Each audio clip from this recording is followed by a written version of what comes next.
For centuries, humans believed that the planets we see in our solar system were the only ones out there.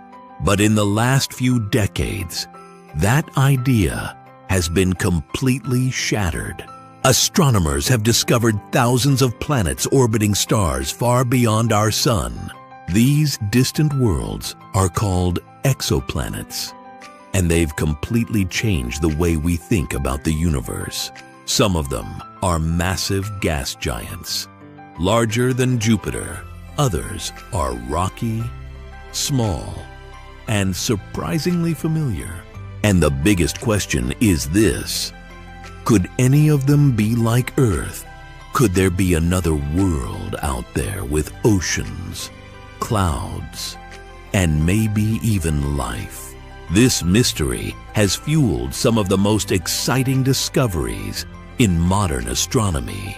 From powerful space telescopes to groundbreaking detection methods, scientists are scanning the skies like never before. And every new exoplanet we find brings us one step closer to answering one of humanity's biggest questions. Are we alone? Or is there another Earth waiting out there in the stars?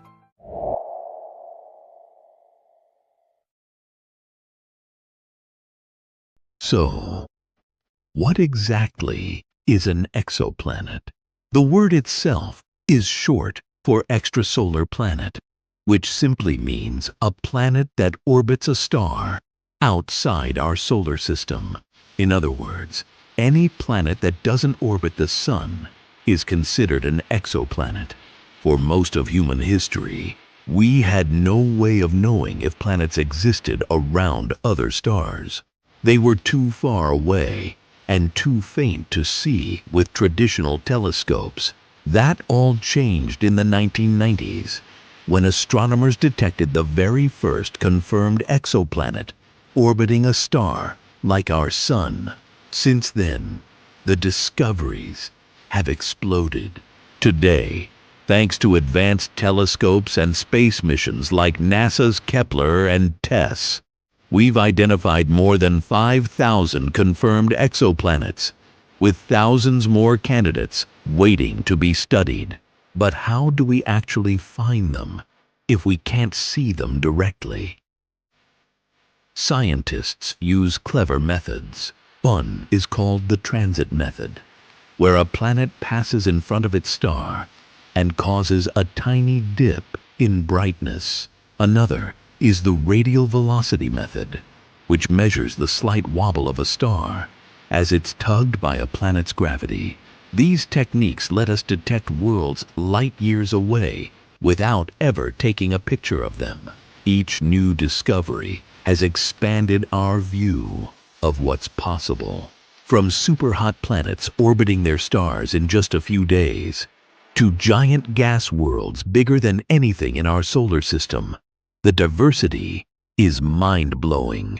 And the more we look, the clearer it becomes. Planets are everywhere.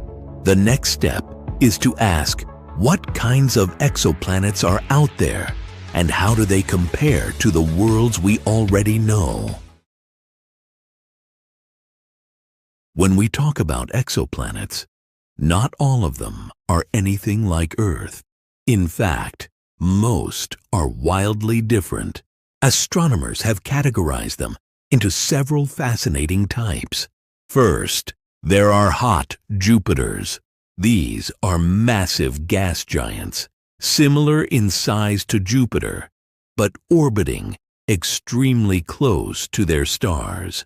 Because of that, their temperatures can reach thousands of degrees, making them blistering worlds of fire and gas. Then we have super-Earths. These are rocky planets larger than Earth but smaller than Neptune. Some might be covered in oceans, others could have thick atmospheres, and a few are even located in the so-called habitable zone where liquid water might exist. Super-Earths are among the most exciting discoveries because they may hold conditions suitable for life. Next are mini Neptunes. These planets are smaller than Neptune, but larger than Earth, with thick, gaseous atmospheres. They might not be habitable, but they teach us about the variety of planetary systems in the universe. There are also rogue planets, drifting alone in the dark, not orbiting any star at all. Imagine a lonely world wandering through interstellar space with no sun to warm it.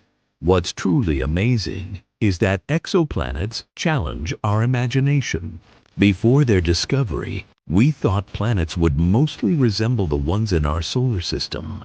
Instead, we've found scorching lava worlds, water worlds, frozen giants, and even planets orbiting two suns. Just like in a sci-fi movie, each type adds another piece to the puzzle, helping us understand how planets form and evolve. And it brings us to the ultimate question: could any of them be like Earth?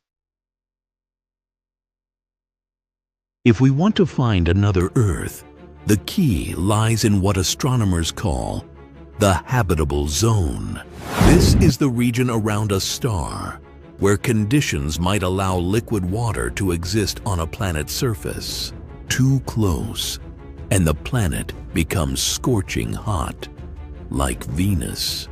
Too far, and it turns into a frozen desert, like Mars. Within this narrow band, some exoplanets have already sparked global attention. One of the most famous is Kepler 452b, often called Earth's cousin. It's about 60% larger than Earth and orbits a star similar to our Sun. Scientists believe it could have rocky terrain and possibly water. Then there's Proxima Centauri b, the closest exoplanet to us, orbiting the star nearest to our solar system. Being in the habitable zone makes it an exciting target, though we still don't know whether its surface is friendly to life or battered by radiation from its star. We also have the TRAPPIST-1 system, with 7 Earth-sized planets orbiting a single star. At least 3 of them sit in the habitable zone, raising the possibility of multiple Earth-like worlds in just one system.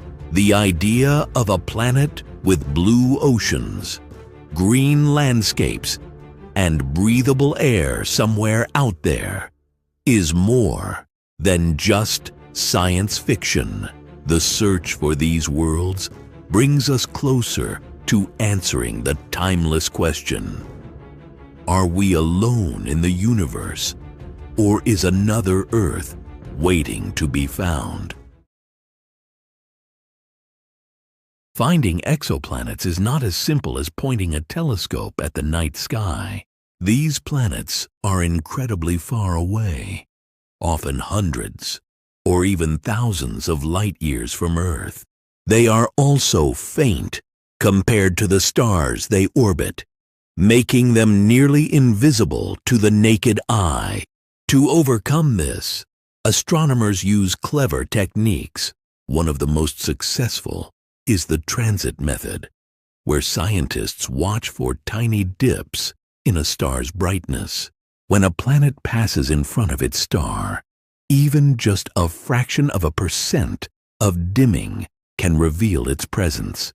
Another method is the radial velocity technique, which detects the subtle wobble of a star caused by the gravitational pull of an orbiting planet. This wobble is too small to see, but with sensitive instruments, scientists can measure it. Space telescopes like Kepler, TESS, and the powerful James Webb Space Telescope have opened our eyes to a universe filled with planets. They allow us not only to detect these distant worlds, but also to study their atmospheres, searching for signs of water, oxygen, or even potential biosignatures. But challenges remain. Many exoplanets are so far away that we may never send spacecraft to visit them. The signals we detect are faint, and it takes years of observation to confirm a single planet. Still, with every discovery, we sharpen our tools, improve our techniques, and get one step closer to finding a true twin of Earth. The search for exoplanets is more than just science. It's a reflection of our deepest curiosity as humans, the desire to know if we are alone in the universe. Every new discovery pushes the boundaries of what we thought was possible, reminding us that our solar system is just one small neighborhood in a vast cosmic city. Somewhere out there could be a world with skies as blue as ours, mountains taller than Everest, or oceans deeper than anything we've ever imagined. Maybe life has already taken root on one of these planets, evolving in ways we can't even picture. Or maybe, just like us, someone is staring at the stars, wondering if they're alone. While we may be decades or even centuries away from visiting these worlds, the search itself changes us. It forces us to look up, to dream bigger, and to understand our own planet more deeply. So, what do you think? Could there really be another Earth waiting out there in the cosmos? If you're as fascinated by this mystery as I am, make sure to subscribe, drop a comment with your thoughts, and join me as we keep exploring the unknown. The journey to the stars has only just begun.